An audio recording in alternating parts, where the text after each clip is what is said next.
Bonjour à vous les cancers! Bonjour et bienvenue sur la chaîne de Maître Phare Tarot. Ici Nancy qui vous accueille pour une toute nouvelle vidéo, cette fois-ci en lien avec la pleine lune du mois d'avril. Alors, si vous êtes connaisseur, vous savez que dans le domaine de l'astrologie, de l'énergétique, pas souvent, l'année commence au mois d'avril parce que le signe du bélier est le premier signe astrologique. Alors, c'est la première pleine lune au niveau de l'année astrologique. Alors, c'est une pleine lune qui est très importante et vous n'avez pas rêvé, elle est bien sur 2 jours, 23 et 24 mars. Pourquoi? Parce qu'on va tout de suite situer notre pleine lune, vous allez comprendre pourquoi. Premièrement, le soleil se trouve en taureau. Il est à 4 degrés 18 minutes. Alors, bonne fête les taureaux, c'est votre anniversaire en ce moment. Alors, le soleil vient tout juste de rentrer dans votre signe. Alors, c'est votre anniversaire à tous ceux qui sont du signe du taureau. Alors, je sais que vous allez fêter votre anniversaire chacun à votre rythme, selon votre date, mais bonne fête quand même. Alors, taureau, vous accueillez le soleil à 4 degrés 18 minutes. Le taureau est un signe de terre, un signe ancré, très solide parce que ce signe de terre est un signe fixe. Alors, c'est important d'être bien ancré, bien solide, bien implanté. Vraiment, on s'organise pour être en sécurité. C'est un autre mot-clé du taureau. Et le soleil, expression de qui nous sommes, entre dans un signe de terre, un signe d'ancrage, un signe qui veut être en sécurité. Alors, notre expression de nous va s'exprimer beaucoup dans ce sens-là pour la pleine lune. La lune, pour sa part, est bien sûr à l'opposé complet du soleil. C'est le principe d'une pleine lune. Alors, la lune, elle, se trouve en scorpion, un signe d'eau, et elle est elle aussi à 4 degrés 18 minutes. Ça explique toujours pas pourquoi on célèbre cette pleine lune-là sur 2 jours. C'est parce qu'ici, au Québec, la pleine lune aura lieu à 7h48 du soir, donc 19h48. Si vous êtes sur le fuseau horaire parisien, par exemple, européen, voire même plus loin, on pourrait parler de l'Australie, vous allez célébrer cette pleine lune, vous, sur la journée suivante. Alors, on rajoute un 6 heures supplémentaires, 7h48 plus 6, il sera 1h48 du matin. C'est la raison pour laquelle elle va être soulignée le 23 avril, mais pour vous, si vous êtes sur le fuseau horaire parisien, par exemple, vous allez souligner la pleine lune le 24 avril. Alors, c'est la raison pour laquelle les 2 dates sont inscrites. Alors, lune en scorpion, c'est un signe d'eau, comme on disait. Le scorpion, c'est un signe qui va aller jusqu'au plus profond des choses. Il va creuser, il va fouiller, il va s'organiser pour aller trouver la moindre petite faille et la régler. C'est un signe qui n'hésite pas justement à plonger et des fois il peut être un petit peu piquant, d'où peut-être l'animal qui a été choisi pour le représenter, mais le scorpion c'est vraiment un signe de profondeur. La lune représente l'émotionnel, le subconscient représente ce qu'on ne voit pas, ce qu'on n'est pas conscient, ce qui est flou. C'est aussi bien sûr le côté émotionnel et comme la lune est dans le signe du scorpion, eh bien, je pense que notre intuition va aller jusqu'au fond des choses. Nos émotions vont vraiment être brassées beaucoup, beaucoup. Et ça se peut que ce soit vraiment en montagne russe parce que le scorpion, il doit aller jusqu'au plus profond pour bien comprendre les choses, pour bien régler les choses. Donc, il ne reste pas en surface, il ne fait pas semblant, il n'est pas dans le déni, il plonge. Donc, cette lune va plonger au plus profond de ses émotions, au plus profond de ce qui peut peut-être lui faire peur, de ce qui peut habituellement rester caché. Et là, ça va ressortir. Et c'est pas pour rien mois d'avril, on sait que présentement, on est brassé beaucoup et tout ce qui reste dans le fond doit ressortir. Donc, lune en scorpion, c'est pas pour rien, c'est pas un hasard non plus. Et jusqu'au mois de juin, on va avoir besoin d'aller, on va être mis au défi d'aller creuser jusqu'au plus profond des choses. Alors, c'est ce qui met la table pour cette pleine lune. Si vous voulez plus de précision, je vous invite à aller sous la vidéo. Je vous propose toujours une analyse astrologique, donc uniquement de l'astrologie pour cette lunaison, la pleine lune. Donc, pour chaque lunaison, il y a toujours une analyse astrologique et c'est toujours approfondi. Alors, pour le point de vue astrologique, je vais arrêter ici. Je vous invite à aller sous la vidéo et aller voir l'analyse astrologique qui sera passionnante parce qu'on a un ciel extrêmement dense. Donc, pour l'astrologie, si vous suivez ma chaîne, vous avez remarqué aussi que je n'étais pas présente lors de la nouvelle lune du mois d'avril qui était en même temps une éclipse solaire. Donc, ça bougeait énormément de mon côté. Beaucoup de changements, beaucoup de remue-ménage. Alors, ce n'était pas possible pour moi de tourner ces vidéos-là. Je ne vous ai certes pas oublié. J'ai pensé beaucoup à vous. J'espère que vous avez passé une belle éclipse. Pour ma part, elle était totale au-dessus de ma ville. Alors, j'ai eu le privilège de la voir totale et je l'ai vécu avec une foule d'à peu près 15 000 personnes qui s'étaient rassemblées dans un même lieu. Alors, au Québec, il y a eu beaucoup de lieux de rassemblement et ça a donné des faits très cocasses dont on va se souvenir toute notre vie, on va en parler toute notre vie.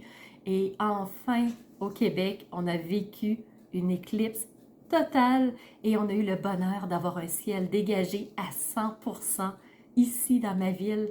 Donc, ça a été vraiment un honneur et un privilège de vivre ce phénomène astronomique, astrologique, bien entendu, et au-delà, parce que l'éclipse a une symbolique extrêmement forte, surtout celle-ci, et en ces temps actuels, elle a vraiment une symbolique, elle a vraiment un sens très précis, et ça me fera plaisir d'en parler avec vous une prochaine fois.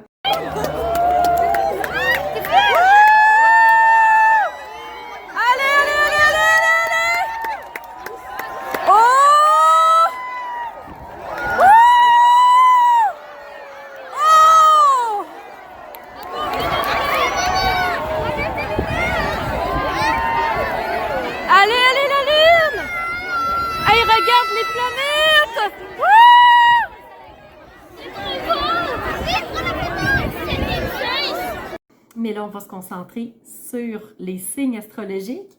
Alors, si c'est votre signe lunaire, solaire ou ascendant, la vidéo, elle est pour vous. Aujourd'hui, on se fait une vidéo en deux temps. On vient juste de positionner notre pleine lune. Maintenant, ce qu'on va faire en première partie, on va lever nos yeux vers le ciel et aller voir ce que les astres ont à vous dire. Et en deuxième partie, les cancers, on va redescendre nos yeux vers les cartes et aller voir les messages qu'elles ont pour vous. Alors, c'est parti les cancers. Parti 1, on regarde le ciel dans ce regard astrologique. Premièrement, vous avez un invité au-dessus de votre tête, c'est Vesta. Vesta, astéroïde du bien-être et de l'harmonie. Alors, on a les énergies qui nous poussent vraiment dessus et qui nous invitent à être mieux, à prendre des décisions pour être bien, pour se sentir zen, pour se sentir en harmonie, pour être confortable là où on est, avec qui on est. Maintenant, je vais regarder 3 types d'aspects avec vous, les cancers. Premièrement, on va regarder les sextiles, très belle énergie porteuse. Vous en avez 4. En deuxième catégorie, on va aller voir les carrés. Les carrés, c'est des défis et vous en avez 5, tout comme les Capricornes, il y en a 5. c'est les mêmes carrés en fait. Et on va poursuivre avec la troisième catégorie qui sont les trigones. Très belle énergie porteuse, vous en avez 4 aussi. Alors, ça va être une grande vidéo assez importante à mon avis pour vous les cancers. Alors, on commence tout de suite avec les sextiles. Premièrement, vous avez un sextile avec la lune noire. Alors, la lune noire, habituellement, elle nous amène inconfort, brouillard, manque d'informations, c'est pas clair. Alors, c'est moins agréable quand c'est la lune noire, mais comme là, elle est en sextile avec vous, elle va vous faire des petites brèches en disant, regarde, prends le temps d'ouvrir les yeux et viens voir ce qui se trouve ici, viens voir ce qui se trouve là, viens voir ce qui... Alors, elle va vous faire des partages d'informations, à vous de les capter. Deuxième trigone, pas trigone, sextile, c'est avec Jupiter. Jupiter, planète de la croissance, de l'évolution, des belles opportunités qui sont là. Donc, on peut parler de chance aussi pour vous, les cancers. Alors, un beau sextile, c'est positif, c'est là, c'est porteur. Alors, est-ce que vous allez capter et attraper les opportunités? Donc, à voir. Troisième sextile, c'est avec Uranus. Uranus, c'est la planète du changement, de l'évolution, des surprises, de l'éveil. Alors, est-ce que vous allez prendre conscience de quelque chose avec cette lune noire qui vous partage des informations qui étaient habituellement cachées et ça va vous permettre d'attraper des opportunités. Alors, c'est très possible que ça soit ce scénario-là, reste à voir. Dernier sextile, c'est avec le soleil. Le soleil, belle énergie porteuse qui nous permet d'être éclairé, d'être réchauffé, d'être guidé. Alors, le soleil est là pour nous amener, encore une fois, des informations, mais pas que. Le soleil, il est là pour nous permettre de nous exprimer. C'est notre côté identité. Et notre identité, ben, il est dans le secteur du taureau en ce moment. Alors, côté sécurité, stabilité, ancrage. Et c'est là où toute notre... c'est là où on va s'exprimer. Alors, dites-moi les cancers en commentaire comment ça joue pour vous, comment ça joue aussi pour tous les autres cancers. C'est agréable de lire les commentaires et de savoir comment les autres vivent cette période-là aussi. Alors, ça c'était pour les sextiles. Les carrés maintenant, ben, on parle de carrés avec le nœud lunaire sud et avec le nœud lunaire nord. Alors, nœud lunaire sud, c'est qu'est-ce que j'ai besoin d'abandonner pour pouvoir continuer mon chemin de façon plus léger. Alors, qu'est-ce que j'ai besoin d'enlever dans mon sac à dos pour que je puisse continuer ma route? Et le nœud lunaire nord, c'est la route qu'on emprunte. Vous avez un troisième carré, carré avec Mercure. Mercure qui est rétrograde en ce moment, il faut l'avouer. Alors, Mercure, c'est le côté communication, relation avec les autres, échange, apprentissage de nouvelles connaissances. Et comme Mercure est en rétrograde en ce moment, ce que ça veut dire, c'est que c'est le moment de prendre conscience comment vont nos communications. Est-ce que ça va bien dans le sens qu'on veut? Est-ce qu'on communique bien avec les autres? Donc, c'est de revenir vers soi et de se questionner par rapport au côté communication, par rapport à ce que j'apprends dans ma vie, par rapport au voyage que je fais pour soit par plaisir, soit par affaire. Donc, vraiment, Mercure en rétrograde nous permet de nous questionner par rapport à tout ça. Le quatrième carré, c'est avec Chiron. Chiron, c'est le guérisseur du ciel. C'est celui qui nous permet de guérir des blessures, de vraiment de passer par-dessus quelque chose qui aurait pu être difficile. Comme il y a un carré, c'est que peut-être qu'on est encore dans quelque chose qui nous fait souffrir, qui est douloureux, qui n'est pas agréable, qui est peut-être inconfortable. Et c'est la raison peut-être pour laquelle on a Vesta, astéroïde du bien-être, au-dessus de votre tête. On a aussi un carré avec Vénus. Vénus, c'est la planète de l'amour, des belles relations, des échanges, des finances aussi. Alors peut-être qu'on a un petit pépin financier. Peut-être que nos relations amoureuses vont moins bien. Peut-être qu'on vit quelque chose qui nous vire à l'envers. Donc, reste à voir dans quel domaine de vie. Mais Vénus nous dit qu'il y a quelque chose qui coince un petit peu. Et on va avoir le défi à relever.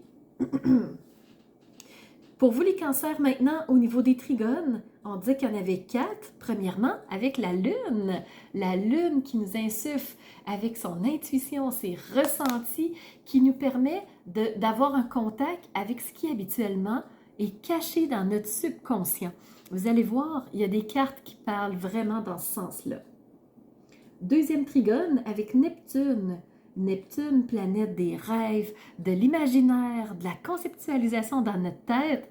Donc, c'est vraiment celle qui va nous permettre de faire un pas de plus pour régler une problématique. Troisième trigone, Mars. Ben là, on fait vraiment des pas, on met des actions en place, on y va, on avance et ça nous permet de passer à autre chose.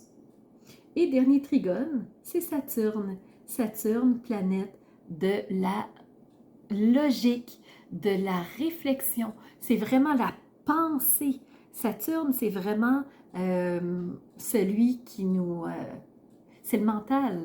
C'est là où on réfléchit, mais vraiment. C'est là où on soupèse les décisions. C'est là où on voit les pour et les contre avant de plonger vers une décision finale. Alors, c'est ce qui fait le tour de votre point de vue astrologique, les cancers. Maintenant, ce que je vais faire, je vais vous amener avec moi. On va redescendre nos yeux vers les cartes et on va maintenant aller voir les messages qu'elles ont à nous délivrer. Donc, j'ai un jeu de tarot. C'est le Good Tarot que j'ai choisi aujourd'hui.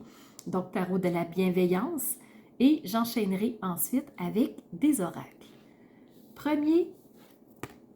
Première carte qui s'est présentée, la 5 d'eau. Alors, les cancers, vous êtes un signe d'eau, hein? C'est ça votre signe. Et vous êtes un signe émotif, vous êtes un signe vraiment qui aime prendre soin. Et là, on a la 5 d'eau. Alors, c'est comme si on avait eu une désillusion. Il y a quelque chose qui vous a fait du mal, qui vous a blessé, qui est souffrant. Et vraiment, la 5 de coupe, c'est... je suis vraiment déçue, je suis désenchantée. Je n'avais pas prévu que les choses se passeraient de cette façon-là. Et vraiment, je l'ai sur le cœur. Donc, la 5 de coupe représente ce « j'ai sur le cœur quelque chose ». Vous avez aussi reçu la 2 d'eau. Encore une fois, on est dans la même suite des émotions, des ressentis et on a ces deux poissons-là qui peuvent représenter le relationnel. Donc, la 2, c'est oui un côté de dualité, donc il peut y avoir un choix, mais la 2 d'eau représente une relation qu'on a avec quelqu'un. C'est vraiment une ouverture avec une autre personne. Donc, ça peut être côté amoureux, ça peut être côté relationnel, côté professionnel. Donc, vraiment, on se comprend. On partage les mêmes choses. Donc, la 2 d'eau. Peut-être qu'on est désillusionné par rapport à une relation, par rapport à une vie de couple, par rapport à ce qui s'est passé avec quelqu'un d'autre. C'est possible aussi. Et le fait d'être dans peut-être un moment difficile, ben, on va avoir peut-être tendance avec l'ermite à revenir dans notre grotte, à se renfermer, à revenir vers soi. Donc, c'est la carte numéro 9. 9 qui représente une fin de cycle. Donc, j'ai besoin de faire le point. J'ai besoin de comprendre des choses. J'ai besoin de trouver la bonne clé qui va ouvrir la porte pour que je puisse continuer mon chemin. Mais soyez assurés, les cancers, ça ne prendra pas 10 000 ans. Vous avez la 8 de feu, et 8 de feu représente les bâtons dans d'autres tarots, et cette carte-là démontre une rapidité, quelque chose qui arrive vite, quelque chose qui s'en vient vers vous. Alors, même si vous avez l'impression peut-être d'être seul, d'avoir été mis de côté, d'avoir été trahi, et que vous voulez vous isoler, il y a quelque chose qui va venir vers vous et qui va venir rapidement, donc qui va probablement vous permettre de comprendre les choses. Et c'est pas pour rien. Vous avez reçu la messagère d'eau. Encore une fois, on est dans l'eau. Ça, c'est la dos de deck. Donc, la messagère, c'est celui qui nous amène des informations. C'est celle qui nous permet de comprendre parce qu'elle vient nous apporter l'information qui nous empêchait de comprendre les choses. Donc, on voit ici, il y a une communication entre la femme et l'hippocampe. Donc, c'est elle qui vient nous permettre de comprendre ce qui se passe et de pouvoir dire, OK, là, ça fait sens. Maintenant, je peux passer à autre chose. Ce qu'on nous dit avec l'archange Métatron, c'est vous êtes aimé. Il y a toujours des gens qui sont là pour vous, des gens qui vous entourent. Il y a des énergies qui vous entourent. Peut-être que vous vous sentez seul, peut-être que vous vous sentez isolé, mais sachez qu'il y a de l'amour, il y a vraiment du soutien, même si des fois vous ne le percevez pas. Et probablement les cancers qu'avec la lune, qui est en trigone avec vous, là, peut-être que vous allez percevoir des choses. Et peut-être que ça va vous permettre de rentrer dans une forme d'illumination, de compréhension, de prise de conscience. Donc, quelque chose qui n'était pas vu avant est maintenant visible à vos yeux. Et je vous le disais avec la lune noire, en sextile avec vous. Donc, cette messagère qui va vous permettre de comprendre ce qui avant ne faisait pas sens pour vous. Alors, peut-être que vous êtes dans une période un peu difficile et avec la moonologie, on vous dit que votre engagement est testé en ce moment. Alors, c'est comme si vous aviez pris une décision, vous vouliez aller vers quelque part et là, on vous dit, es-tu sûr? Est-ce que c'est vraiment ta décision finale? Mais si jamais quelque chose t'était rendu, quelque chose t'était retourné, quelque chose t'était donné, est-ce que ton engagement serait toujours le même? Es-tu certain?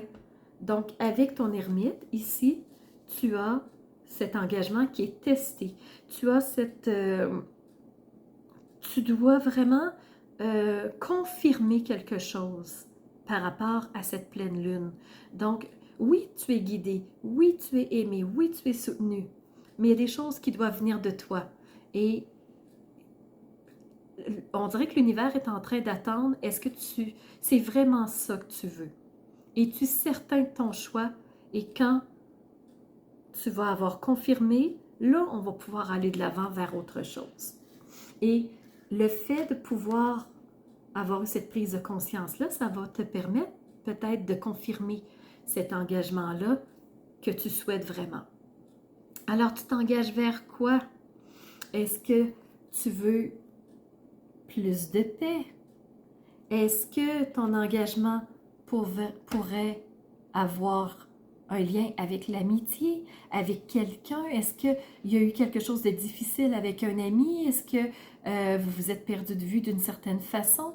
Alors, ton engagement, est-ce qu'il est par rapport à toi, par rapport aux autres? Donc, on a tous des petits incidents de vie qui nous remettent en question. Des choses qui, sur le moment, ont une ampleur phénoménale, catastrophique pour nous et qui peuvent facilement nous faire sombrer dans la désillusion, dans le découragement, dans la confusion. Alors, qu'est-ce que tu veux? Qu'est-ce que tu veux vivre en ce moment? De quoi tu aurais besoin? Cancer, pour que ça soit plus facile pour toi. Une chose est sûre, on te dit de persévérer avec l'oracle des murmures. Ne laisse pas tomber. Continue. Garde le cap sur ce que tu veux, sur ce qui est important pour toi. Et comme une guerrière, reste debout, reste ancré. Ancré, tu vois, l'alignement de haut en bas, passe de vraiment en haut, passe à travers toi et va jusqu'au centre de la terre. Donc, qu'est-ce que tu veux? Qu'est-ce qui te rendra stable et solide? Et il est temps de voir la réalité en face. Il est temps d'être conscient, de faire tes prises de conscience, de réaliser les choses. Peut-être que des personnes se jouent de toi, peut-être que les gens profitent de toi, peut-être que les gens sont là juste parce que tu fais leur affaire. Est-ce que c'est ça que tu veux? Est-ce que c'est la réalité? Peut-être que non, peut-être que oui. Alors, ton engagement par rapport à toi-même, c'est quoi? Alors, je te laisse sur cette réflexion. Si tu as aimé, si ça t'a parlé, n'hésite pas à remercier avec un pouce en l'air. C'est un merci qui fait toujours plaisir et ça me permet de voir à quel point c'est apprécié et ça me permet ça m'encourage toujours à continuer sur ma route. Merci les cancers, à bientôt pour une prochaine vidéo. Alors, c'est ce qui fait tour de ma présentation, point de vue astrologique. Alors, j'espère que vous avez aimé cette analyse-là. Si c'est le cas, n'hésitez surtout pas à mettre un pouce en l'air et surtout, continuez de vous abonner. Je vois qu'il y a beaucoup de nouveaux qui viennent me rejoindre. C'est vraiment... ça fait chaud au cœur de voir que ça montre, que les gens s'intéressent à ce que je partage comme information. Et n'hésitez surtout pas à me laisser des commentaires de ce que vous avez aimé, de ce qui vous a rejoint. Et je vous laisse aussi mon adresse courriel si vous voulez m'envoyer un message privé. Certaines personnes n'aiment pas laisser un message public que tout le monde peut lire. Alors, mon adresse courriel est info@commercialmaitrefort.com. N'hésitez surtout pas si vous voulez entrer en communication avec moi. Et sous la vidéo, il y a toujours mes services qui sont dans le petit plus. Alors, vous pouvez savoir quel est mon univers, qui je suis. Allez fouiller un peu plus sur moi. Et si vous avez besoin d'un tirage de tarot personnalisé, si vous voulez une analyse de votre carte du ciel de naissance, je peux vous faire ça avec grand plaisir. On peut aussi se rencontrer pour un coaching si vous avez besoin d'être guidé par rapport à un ou plusieurs domaines de vie pour faciliter votre route par la suite. Ça me fera plaisir. Alors, c'était Nancy de la chaîne Maître Phare Tarot qui vous offrait cette vidéo avec le cœur et n'hésitez pas à surveiller les réseaux sociaux. Vous savez que dans 48 heures, les 12 signes sortiront. Alors, on se revoit pour les 12 signes. À bientôt.